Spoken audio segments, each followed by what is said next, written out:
All right. Welcome. We're ready to get started. I'm thrilled to have everyone here today on today's panel for SEO strategy, especially for scaling businesses. Now, SEO is a critical part of any growth plan, yet a lot of the times it feels like a black box. I know there's a lot of technical jargon, endless Google updates. So today we have three SEO experts to really break it down and preferably in plain English. We're going to be covering everything from local SEO to content at scale, digital PR, and most importantly for CEOs and C-suites, how to tie back SEO to overall marketing ROI. So by the end of the session, we should have a clear path and actionable steps to improve that online visibility and really start to generate more leads. So I'd love to take a few moments, introduce the panel. Ross, let's start with you. Pleasure, Nicole. Thanks for inviting us here. My name is Ross. I'm an integrated growth marketing expert at onecoremedia. I've been helping clients scale their business, I would say, for the past 15 years. My background expertise really lies in SEO, paid media, and conversion rate optimization, and which helps me kind of bring it all together on the growth side. So I'll pass on the mic to Mike. So thank you, Nicole, for inviting us. My name is Mike, and I'm SEO Director at onecoremedia. I've been in SEO industry for over 20 years, and I've witnessed firsthand the evolution of search engines, their algorithms and updates. I've been extensive experience in developing and implementing comprehensive organic growth strategies. My expertise lies in optimizing technical SEO, content marketing, user experience, and data analytics to improve search rankings and to drive user engagement. So with pleasure, I give floor to Jonathan. Last but not least, Jonathan. Thank you, Mike. And Nicole, thank you for having us. My name is Jonathan. I am a senior SEO specialist at onecoremedia. I've been in the SEO industry for 5 years so far. I've worked with over 200 different businesses, working with different industries such as medicine, to law, to blue-collar labor. I've worked with businesses that are local as well as enterprise entities that serve nations worldwide. It's my pleasure to be able to identify issues on websites, recommend where there are areas of improvements, and get to see firsthand your results skyrocket onto the first page of Google. Back to you, Nicole. Thank you, Jonathan. And I guess I should also introduce myself for the folks that don't know me.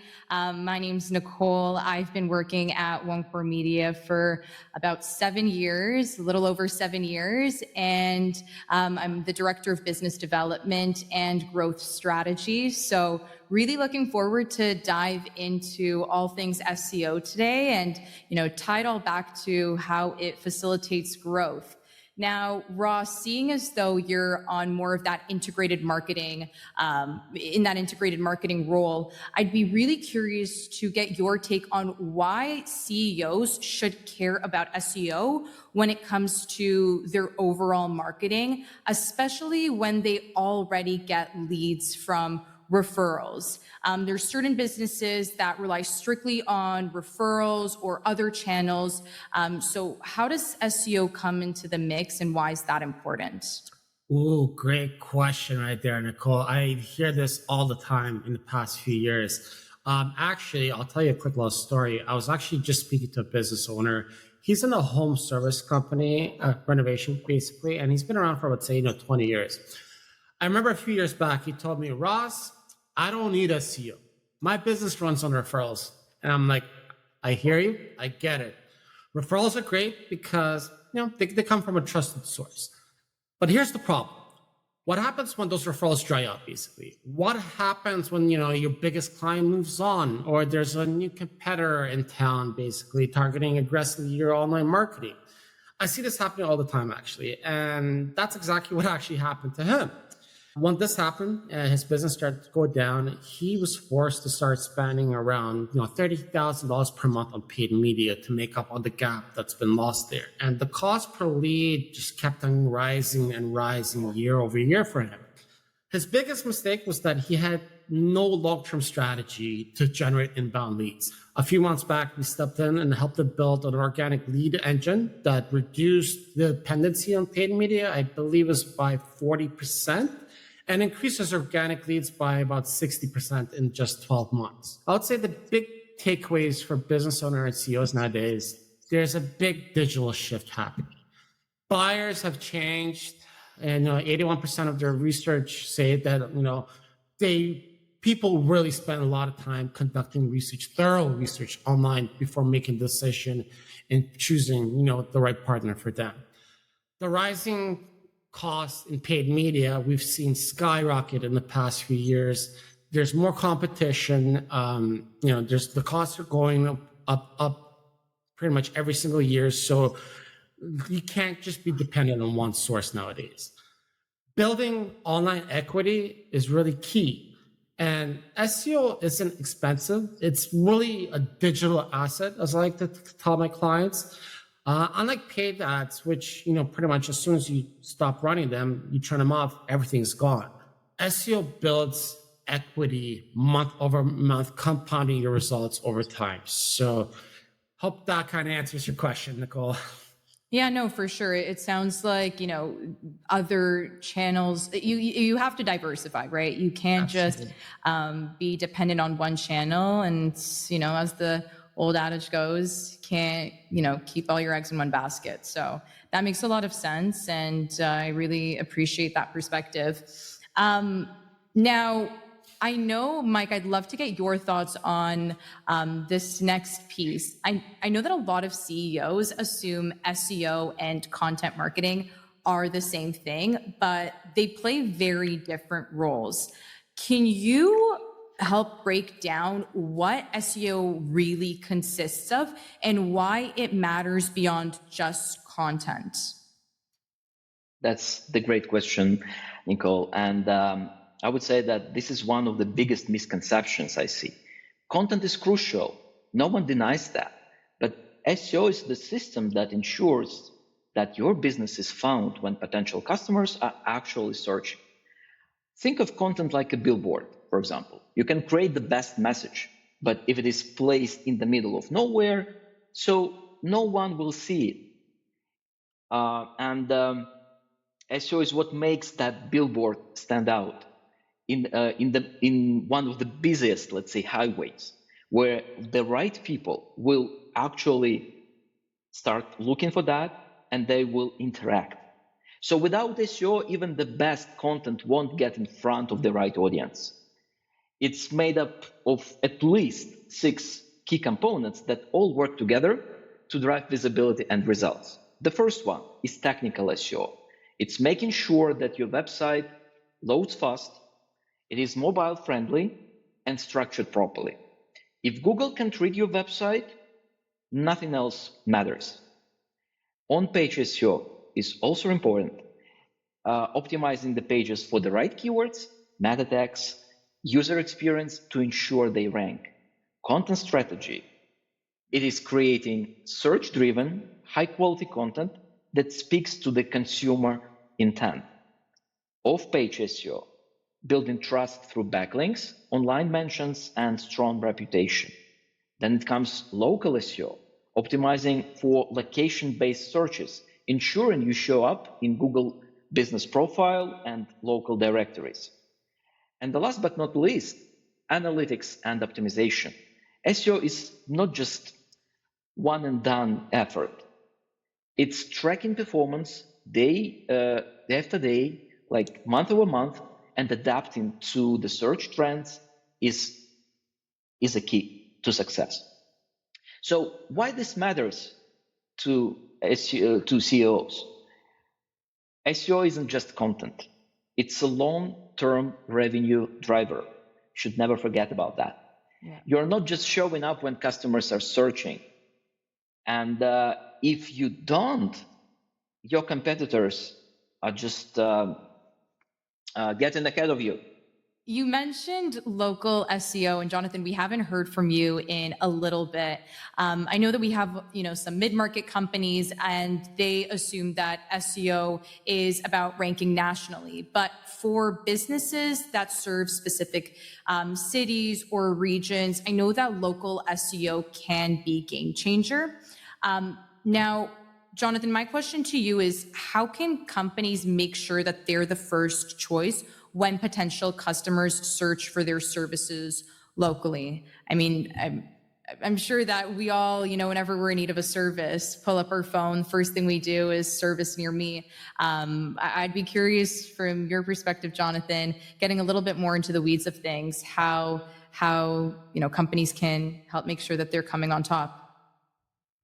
Well, just like you said, Nicole, we have to understand how are consumers making these searches that Google business pages are appearing for, where users see a business, get exposure from a business that provides a service that they offer, that they're looking for. And this is through, again, understanding how consumers interact with Google search. What are they putting into search browsers? They're putting in lawyer near me, plumber near me, a type of service near me. How do you show up for those results? How do you get into the top 3? Because if you're not in the top 3, businesses that appear in the local map pack when someone looks up a service near me, you're really, really going to see an unlikely chance of having that traffic find your business and ultimately contact you and convert as a lead. So how do you show up for these very important keywords that businesses and CEOs want their brand to appear for? That's through optimizing your Google business page, through filling out every detail possible in your Google business page. Around 50% of Google business pages don't have all of their details from description to business hours completely filled out. So just doing the bare minimum and filling out every contact field on a Google business page will help you push your Google business page higher in search results. Not only that, placing high quality images that is a reflection of the services that you provide helps to push your images higher on Google image search, which can get click-through rate, which can receive traffic through navigational search queries. We also encourage business owners to find ways to encourage their customers to leave positive reviews for their services, as well as responding to these positive reviews. This helps stimulate local SEO signals. We build local citations from directories that are directly relevant to the business niche of our client, and make sure that these directories are from geographies that are within the service area or region that our client services. We also take a look at localized content. Are there location pages that we can create that have keywords that, like, near a service nearby, a service in a certain location? Is our metadata have these localized keywords in the title tag or meta descriptions? By optimizing your Google business page, by making sure your on-page content has localized keywords within their body and headings, by uploading relevant high-quality images, and by building links from close websites that are relevant to your business niche, you can start seeing your website appear higher for these very popular local search results that gain websites not just lots of traffic, but lots of leads. Back to you, Nicole. And I got a question in the chat. If we're competing nationally, does local SEO still apply to us? Yeah, that's a great question, Nicole. It 100% applies. We just have to scale the approach of our content.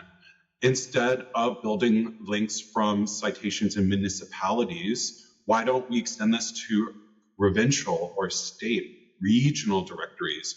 Why not take it above and go to national directories that are countrywide? So we want to look at the same approach that we have for for residencies and communities that we service, but just scale it higher. If we're adding location pages to a website, add location pages that are about provinces and territories, about states and regions, about even just the country itself. Why don't we add pictures that are representative of maybe some elements that are region by region? For example, there could be maybe some compost regulations that differ from municipality or by region to region, and these little details can be highlighted within images if you are a compost client. So we just find different elements of local SEO signals that we generate and scale them. And that's how you gain rankings, not just in your municipality, but as well as the region that you serve and potentially even the country you serve. It's just about scaling the same optimizations. Mm-hmm. Okay, so that makes sense. Nobody's too big for local SEO, is what you're basically saying. Got it. Exactly. Got it. Mike, I know that you had mentioned that there are a lot of different components that, make up SEO. Technical SEO is one thing that I'd be curious to get, your high level thoughts on, because it's really clear that SEO isn't just about content and keywords. And I know that Google consistently releases updates. How can CEOs who are not necessarily technical, I mean, some are, some aren't, but how can CEOs that make sure that their site isn't holding them back? Because, technical issues are the silent killers of those SEO rankings. Oh, absolutely. I would say the technical SEO should always be like the first thing to refer to and to start analyzing. Because everything else, if you don't have a proper foundation, everything else will just will be in vain, to be honest. Okay, but anyway, think about your website as a skyscraper, for example. If the foundation is weak, then the whole structure is unstable. If the elevators are slow, people won't wait. And for example, if the hallways are blocked, so no one can move efficiently, the same applies to your website. If it has structural issues, Google and your customers won't stick around. So there are some of the most popular, I would say, technical SEO issues that can hurt your rankings. First of all, it's slow site speed. If your site loads too slowly, people will just leave, and Google takes notice, and that's it. Second, mobile usability issues. About 60% of searches happen on mobile nowadays. If your website is not optimized, you're losing business right away. Broken links and 404 pages errors. These frustrate users and signal to Google that your website is not very well maintained. And poor site structure. If people in search engines cannot find your content and cannot do this easily with spending like several seconds, your rankings will suffer as well. So how to keep your website SEO healthy? It's honestly very easy, but it requires discipline. So first of all, get regular SEO audits. Fix problems before they start impacting your rankings. Prioritize speed and mobile optimization. Faster websites equals to better user experience and conversions. Clean up the broken links and errors on the website. These are, I would say, fairly easy fixes that can bring big results. Use Google Search Console and Google Analytics. Keep an eye on your site health and search performance. So we worked with a personal injury law firm whose website was really painfully slow. It took more than 7 seconds to load. And apart from that, they also had 50 plus pages, the broken pages, because they undergone not professional platform migration, and as a result, leads dropped immediately. So what we did, first of all, we optimized images and site speed, cutting load time to 1.5 seconds, which already resulted in 27% increase in conversions. We also fixed all 404 pages, improving the site performance. And this resulted in, believe it or not, 63% boost in conversions. So a slow, broken website doesn't just hurt your rankings, it really kills the revenue. But the good news is that fixing technical SEO delivers fast and measurable results. If your website isn't working for you, it's working against you. Nice. That's I feel like that's a really I like the analogy of the skyscraper because it really kind of breaks down all of the different kind of components of the way that a website should function. And if even one element of that is not, optimized for performance, it really just impacts the entire experience. So definitely don't want to be leaving money on the table. Thanks for that explanation, Mike. Now, I want to kind of tie a lot of this back to growth. I know we've spoken about technical SEO and how to fix those foundational issues that lead to better performance and conversions. But for CEOs looking at that bigger picture beyond just rankings and site speed, although they are important, Ross, I'd love to understand, how does SEO fit into that overall business growth strategy? And how should executives really think about SEO when it comes to that long-term revenue driver? Oh, another great question, Nicole. See, the challenge that I've noticed nowadays, a lot of CEOs still think that SEO is just another marketing tactic. But SEO has so much more value and has grown to really complement all your different marketing and sales strategies, to be honest. Companies that really win nowadays don't just rely on one channel. They use SEO, paid ads, outbound strategies together to create one smooth system that drives demands and lower acquisition costs. Each has its own benefits, I would say, but when combined together, that's where you see the magic really starts to happen.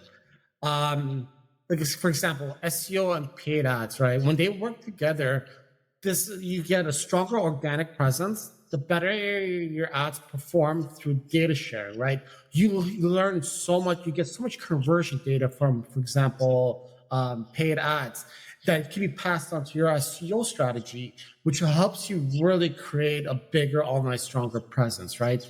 When people recognize your brand, for example, in search results, they're more likely also to click and convert when they see your ads later on from retargeting, right? And that's why I always say, that's where you get the best results. When you can generate organic traffic and then hit them with some paid traffic afterwards through retargeting strategies, they just feel that presence. And that's how you really help complement and lower the overall cost per acquisition and cost per lead. SEO, I would say, also then compounds over time. Like I said, as I mentioned kind of previously, when paid ads, when you stop paying Google, you stop seeing the value. SEO, it's an equity that you've built, and it's like your own space. It keeps working for you years and years to come afterwards. SEO. That's an interesting take that, I feel like a lot of the times, businesses, people think that it's either am I going the route of SEO, organic, earned, or am I going to be going the paid channel avenue? But you're basically saying it needs to work together for that compound growth. Absolutely. There's certain people who will not click on ads because they know the paid ads, you pay today, you're just going to be on top. Certain people literally only have, a trust factor. When they see you rank in the top 5 positions at Google, they're like, these guys must be doing something right. For Google to reward them and get them to the top spaces, they're definitely a trusted source. So that's why it's so important. Other people, that doesn't matter. I'll see the first person, I'll click, it gets the deal done. But having that more holistic approach, I really believe that's how you scale your businesses nowadays. Like I said, SEO really captures a different search intent also than paid media, right? With SEO, when you take that full funnel approach, right, you're able to capture traffic at the awareness stage where they're just really starting off their research through blogs, suggestions, right? And then really have those kind of bottom of the funnel decision-making terms, right? Where I just, for example, I need a paralegal. nearby paralegal, right? Where they don't do research. So there's really different insertion paths. And the key to SEO is being able to capture both, right? And that's how you're able to actually scale, and drive more traffic, drive more leads, and the bottom, they drive more sales, I would say.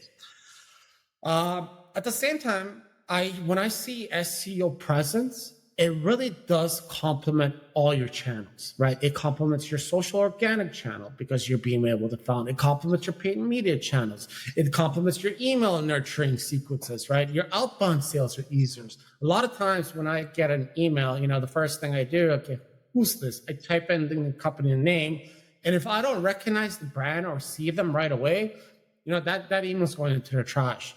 So that's why I think, when you have that synergy of each channel working together, that's where you're going to get the most value and the biggest bang for your dollar when you're putting into marketing. Yeah, so it really does sound like SEO isn't a replacement for any other marketing channel. It's really like a foundation that makes a lot of your other marketing work better. So companies, businesses, CEOs on this line, scaling the fastest way is combining SEO, paid ads, outbound into a fully cohesive demand strategy. No, that's really great insights, Ross. Thank you. Absolutely, Nicole. It's a pleasure. And just to give you a quick little story, I was working with a SaaS company who were basically, we just needed demos, right? The first, 6 months when they start up, they were doing fantastic. Great cost per acquisition. But all of a sudden now they saw 3 new competitors step into the market who had much bigger budgets than they did on the paid media side. So what they did is very simple, and I see this happening across multiple industries. They basically forced them to bleed dry because they were able to outbid them. Instead of bidding $2 for a cost per click, they drive the clicks to $10. The smaller startup company wasn't able to survive in the long term. And that's why I always say you got to have that short-term strategy with the paid media side, but long-term strategies with SEO.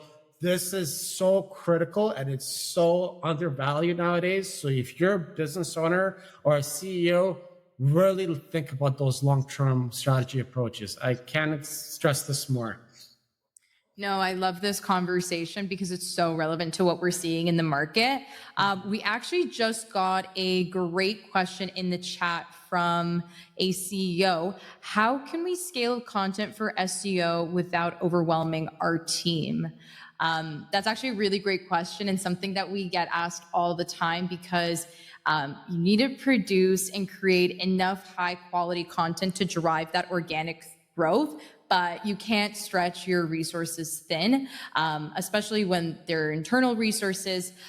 Jonathan, being on the SEO, strategy side and, doing a lot of the execution as well, what is the best way to approach content at scale? Thanks for asking, Nicole. So we typically look at a very powerful ranking factor called topical authority when we are trying to optimize content for scale on any website. This applies to small businesses, this applies to enterprise level companies. Now, what is topical authority? I want to give you a little story before I expand on the definition of topical authority. Think of your website, specifically your blog, like a library with high quality pages, aka books in your library. You're going to attract people to your library. People are going to want to read your books. If your library has unhelpful books, irrelevant books, if it has books that are damaged, books that are outdated, people are not going to want to read your books. They're not going to want to read your pages. And this is what applies to website blog content. It needs to be well written. It needs to be readable. It needs to be timely. And it has to be updated and refreshed. Now, what are topical authority signals? Topical authority signals is it's when brands produce enough content about one specific topic where Google recognizes this website as an authority in this topic because they have a plethora of different answers to search queries. Take, for example, pest control. If you want to rank for pest control services, you want to generate topical authority signals by producing as much content about pest control services as possible. From what is pest control services, who needs pest control services, what are the benefits of pest control services, are there any misconceptions about pest control services? If you start answering all of these questions on Google, Google's going to love this because you're contributing not just a lot of content about one topic, but a lot of helpful content about a specific topic, thereby making Google's search algorithm more helpful to users because they can pull helpful content quicker to users based off of the way you structure the content and answered your search query, thereby assigning rankings to your page higher because you've provided helpful content. Now, when you generate topical authority signals by producing all this helpful content, not only do your blog content keywords increase in position rankings, but the service pages that are mapped to about keywords that are relevant to those blog topics will see a surge in position rankings increasing. So if you have a pest control service page and you have 50 blog posts about pest control services, you are likely not just going to see those 50 blog posts increase in rankings, but that one pest control service page will have a significant increase in position rankings on the first page of Google. Mm-hmm. So there are... Yeah, and I'm curious, like, how can businesses figure out what type of relevant content to produce? Because, you know, if the, you know, objective is to produce the content at scale beyond just kind of like the actual execution of that content, there's probably a lot of, you know, brainstorming ideas that need to be that you need to come up with, and you need to make sure that it's relevant too, because you don't want to just keyword stuff or just, you know, say one kind of, you know, thing in 1,000 different ways. You want it to actually be interesting. Are there any, you know, methods that you can share with us? There are. We diversify the content that we publish on pages. We take a look at, you know, what's already ranking on the first page of Google and understand the different configuration of pages that Google wants to see. Are they location pages? Are they blog posts? Are they product pages? Are they treatment pages? Are they FAQs? We learn what type of content Google wants to see and then cater our content based off of Google's search algorithms expectations. And this is why you see SEOs recommending FAQ expansions, creating new FAQ pages, creating location pages. We are creating content that serves users and Google to the best of the ability. Outside of FAQs, for example, there are ways that we are able to create a list of blog topics that we should go after to get an idea of how are we going to be producing X amount of helpful content. And this is through keyword research tools. This is even leveraged through AI. We can get tools like DeepSeek or ChatGPT to give us a list of different blog topics that users are searching for that are very relevant and timely and even topical. We also prioritize trust signal generation, which helps content become evergreen. Evergreen content is content that will stay ranking for a lot longer than maybe just a few weeks. It could be ranking for months, potentially even years, especially if the content is updated over time. Yeah, no, that makes a lot of sense. Like, really what I'm hearing here is that, you know, SEO driven content isn't just about, you know, publishing these random articles. It's really about, I like what you said there with the FAQ section and the expansion, right? It's really about strategically answering the questions that the ideal customers are already searching for, right? So the more valuable, well-targeted content we produce, the more market share we claim. You brought up AI, and I know that everyone is really eager to hear about what's happening there. So I'll come back to you with that question right after I ask Mike,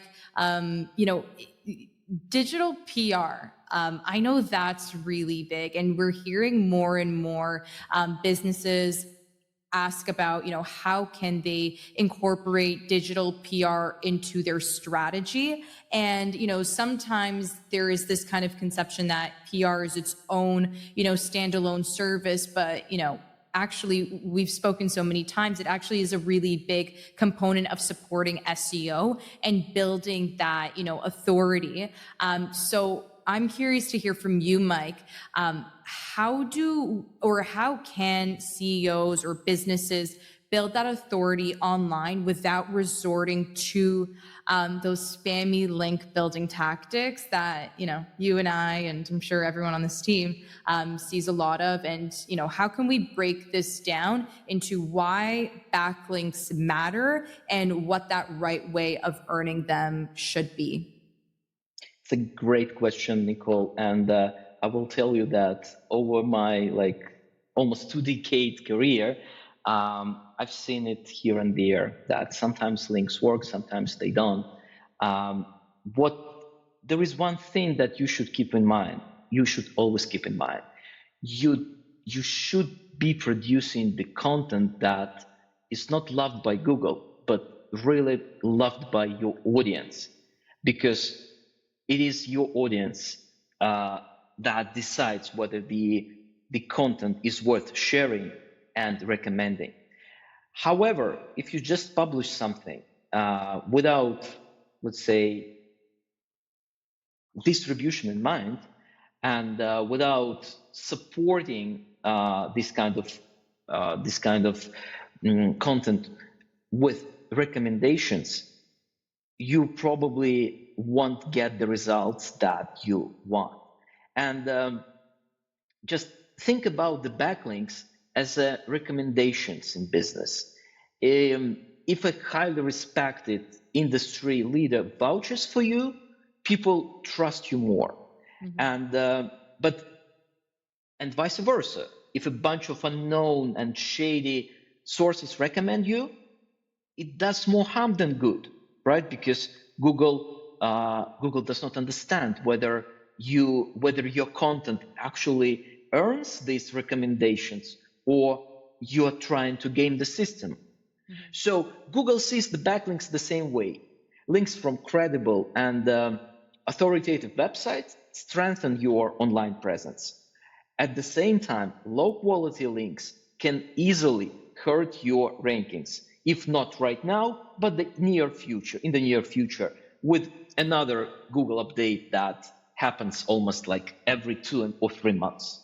So let me give you an example. We worked with a real estate company that has been investing heavily in digital PR and link acquisition, but unfortunately they didn't see any results. So when we audited their backlink profile, we found out that the biggest part of their budget was going towards low quality links. And this is a kind of SEO equivalent of getting endorsements from untrustworthy resources. So we advised them to remove and disavow those links and focus more on earning high quality, high authority backlinks from relevant industry publications and the business websites. So the result was phenomenal. Their rankings for meaningful keywords skyrocketed, and organic traffic increased by 300%. This is all because Google finally saw them and treated them as a credible and trustworthy source. So if I'm asked to give an advice how to actually earn the backlinks the right way, Mike, I think that's like a really powerful close, because I'm just being conscious of time. Yep. 151, but that was a really good close. Okay, that's a really great take on this, Mike. It's, just like in business, trust and credibility take time to build. So doing things the right way clearly pays dividends in the long run. Now, I know that everyone is really eager, and I already referenced that. We're going to touch on AI. Jonathan, I want to ask you. AI-driven search is really changing how people find information, and a lot of people are getting a little bit nervous too. So I'm curious, like, how does AI impact SEO, and what should business leaders be doing now to stay ahead? What shifts are we seeing in search, and what is the smartest way for, companies and businesses to really adapt? Thank you for asking such a timely and topical question. I want to start off by mentioning AI does not create content. People create content. Even content that has been generated through using AI tools has been prompted through humans and has been edited through human interaction. So with that being said, AI is not going to replace traditional search. It's just going to change up user behavior and how we interact with Google search.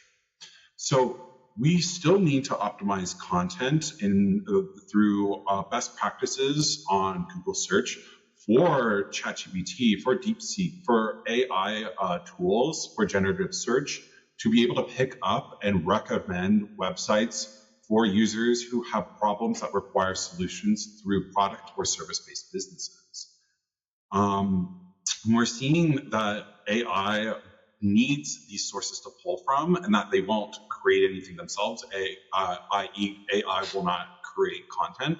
So by continuing to go forward with answering as many user questions as possible, of updating old content, we're able to see ChatGPT recommend some of our clients in their search results as well as generative search. We have a client that actually added a new field to their lead form on how did you find us? Was it through Google search, word of mouth? Now we added ChatGPT. Did you find us through ChatGPT? We saw an 80% increase in leads saying that they came from ChatGPT, and we actually even saw a really big decrease in leads coming from the checkbox from other. So just by defining AI tools in our lead box, in our lead forms, we're able to see that there is a lot of people who use AI search engines to find answers to their search queries. Therefore, if AI is impacting how users enter websites, and to be able to get AI tools to recommend, Nicole, you look like you had a question. No, yeah, it just sounds, it sounds really like that's actually a really cool take, because it sounds like AI isn't actually, replacing SEO. It seems like you need that foundation of SEO built in order for AI to even know to pull your data, right? If you don't have that foundation, there's nothing to pull from. AI is not replacing SEO. AI is a tool for SEOs to use. It is a digital marketing tool. And so we need to use this tool to understand how users' search behavior works. And it works now through both Google search as well as AI search tools. And circling back to Google's algorithm, AI tools will recommend content based off of websites that are performing very well on Google. So we have to make sure that we have websites that are still technically compliant on Google. We have to have websites that have their trust signals optimally generated, that are leveraging testimonials. We have to have content that has been updated and refreshed, and we have timestamps to show when this content was updated, so that we can signal to AI bots that they're not crawling content that's a few years old. AI wants to use the most timely, relevant, and user-friendly content as possible, just like Google search does. So by optimizing a site or Google's algorithm. And by answering as many search queries as possible, which goes back to topical authority, we just have so many more opportunities for AI tools to pick up our website and generate our website for search queries for people looking for solutions to the problems they have. Mm-hmm. No, that's great, and I think that a lot of people on this call will be, pleased and relieved to hear that AI isn't actually replacing SEO. It's just evolving how search engines surface that information. No, thank you for sharing that with us. It was really valuable and insightful. If there is one key takeaway from today, it's that SEO really isn't just about rankings. It's actually about driving real business growth.